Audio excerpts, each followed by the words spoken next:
What is the Greek word for holy in the New Testament? What does the word holy mean? The word holy seems to be used a whole lot in reference to people, places, and things related to religion and faith. Now, the Greek word for holy is hagios. Now, I know when I first think of something being holy, I kind of envision this picture or this vision of something glowing and radiating out golden rays of light, pure and undefiled and sinless. Or if it's in reference to a human, those few holy people among us.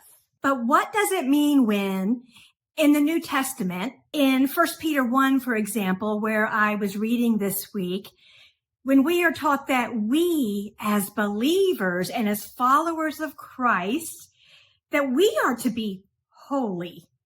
And not just that one day we're going to be perfected and holy and pure in God's kingdom, but that we are to be holy now. And not just when times are good, but when times are really bad. The letter in 1 Peter is written to Christians in exile who are being persecuted. And he's saying, remember, be holy. Now, I know some of us who have been studying the Bible a while will know from our Bible dictionaries and know from what other Bible teachers have taught us. We'll say, oh, we know what holy means. It means to be set apart by God. And yes, but okay, what does to be set apart mean? What does it mean to be set apart by God? Because again, in our today's language, when I think of you telling me to set something apart, it means that I set it aside, I set it away from other things. That's not what holy means. It doesn't mean being stored away, being closed away from the world while we're waiting for God's kingdom.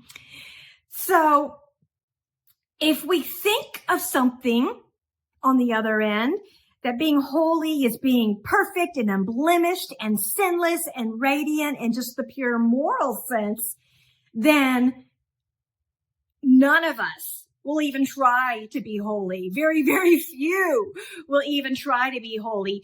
Even though we're told to be holy, we won't take it seriously. And then we just rationalize to ourselves, it's not a standard that's actually possible to reach. So, both of those, thinking of holy as this pure moral thing to obtain, or being holy as being set apart away, for God, that's not as useful either as to explain today what holiness is. So as I began studying this word, holy, hagios in Greek, I wanted to come up with how can we explain this in a way that makes sense in today's common language and in a way that we can implement it into our lives. So I was digging through the Greek lexicons, and here's the gem that I found. I like the way the word holy is defined in these particular guides and lexicons because it makes it understandable in a way that all of us are able to incorporate the concept of holy into our everyday lives and our daily walk with God. Hagios is something which, on account of some connection with God, possesses a certain distinction. Okay, now even that came out from, the 1800s, that definition, so it's a little bit lofty. The Helps Word Studies brings it down to a little bit more common vernacular and uses the word different instead of distinctive. It is different than what is in the world because of God. Different because of God. Distinctive because of God. And Holy truly is a religious word. You can go all the way back. It's very, very rarely found in any secular writings from ancient history coming through. There's not a concept of being holy in the secular world, because it implies a connection with God. So with those insights in mind, I think we have a practical and usable definition to understand ourselves and to understand how we are to be holy, to be hagios in these modern times. It's not some laughable, idealistic concept. We shouldn't lie to ourselves and think, oh, I could never be holy. Instead, we should ask ourselves, is there any way that I am different from the world because of God? Is there anything about me that is different? And therefore, is there anything about me that is hagios? Is there anything about me that is holy? I can be holy in that manner. I can be hagios. I can be different.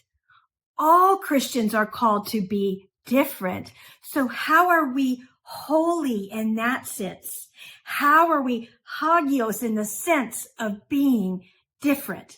How are we different because of God? I find that to be the most practical definition of holy for us to use today.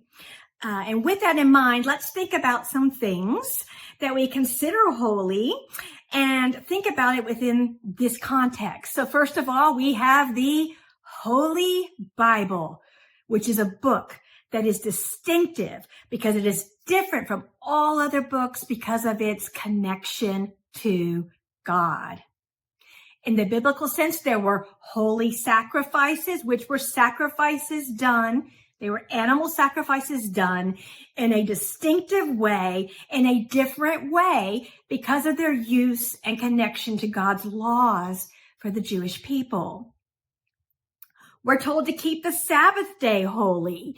And I discussed this in the Words of Jesus Bible study, that this idea of keeping the Sabbath holy means, are we doing something to commend the Sabbath day, to keep it distinctive, something different about it because of the connection we have with God and because of that day's connection to God. Paul told the people in his churches to greet each other with a holy kiss. What did he mean by holy kiss? Now, is that just a joke? What is meant by the holy kiss was that it was a kiss that was different among believers because of their connection to God. It was different than a romantic kiss. The early Christians greeted each other with a kiss on the cheek that was a symbol among themselves that each of them were equal in the eyes of God and that not one of them was more elite than any other. And believe it, that was a very different and distinctive way of not just greeting each other among the early Christians, but of seeing each other and accepting each other. It was a holy kiss. It was different. It was distinctive because of the connection to God.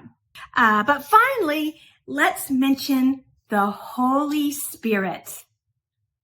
The Spirit is holy because it is pure and good and of course holy in the moral sense, but it is distinctive from all other spirits because it is the very Spirit of God. And by its direct connection and even being the essence of God, it is the only Spirit that Christians need to guide them and the only one that can guide them towards the ways of God in a very distinctive way that is different from all the ways of the world.